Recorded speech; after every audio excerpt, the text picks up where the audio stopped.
महंगाई अवाम जो मतियूं मुंझाए छॾियूं आहिनि उन जे हवाले सां रते दिरे जे शहरनि सां ॻाल्हि ॿोल कंदासीं त संदन छा चवणु आहे। थिए थो या हे चवनि था त बैन अवी तरह सां तेल महांगो थिए थो त असांजी मज़दूरियूं त उते ई आहिनि जेको आहे पोइ उहे बि असांखे बैन अवी तरीक़े सां जेको आहे उहे वधाए ॾियनि जेको आहे हे महांगाई आहे। अॻे असां 50 तेल में ॻोठ वेंदा हुआसीं मोटी ईंदा हुआसीं, हाणे 100 रुपये जो तेल खाए थी।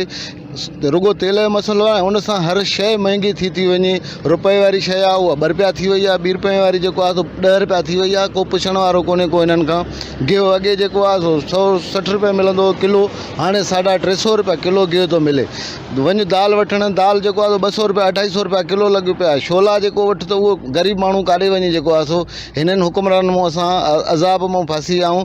हे रियासत मदीना जो नालो खणी जेको आहे सो असांखे फुरे लुटे पंहिंजा बिब भरनि था जेको आहे सो सिर्फ़ु।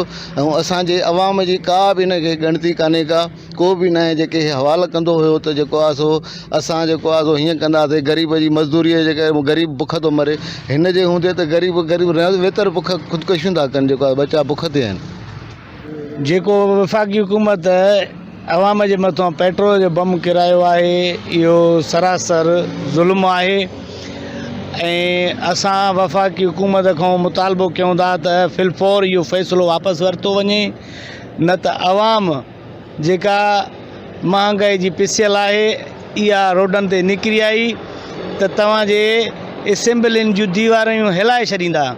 सो महिरबानी करे इहो पेट्रोल जो जेको रेट आहे इहो वापसि कयो वञे ऐं असांखे 70 रुपए वारो लीटर ॾिनो वञे।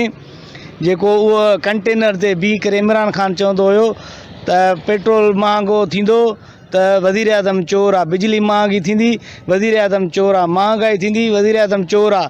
हाणे असांखे ॿुधाए त तूं वॾो चोर आहे या उहे वॾा चोर हुया। महिरबानी। बिस्मिल्लाहिर्रहमानिर्रहीम। हे जो रोज़ रोज़ असां ग़रीबनि जे मथां पेट्रोल वधायो वञे थो।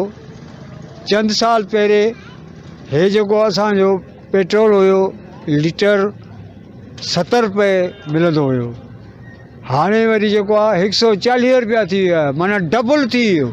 70 140 थी वियो। पर उन जे बावजूद बि इन में वॾा मसाइला आहिनि।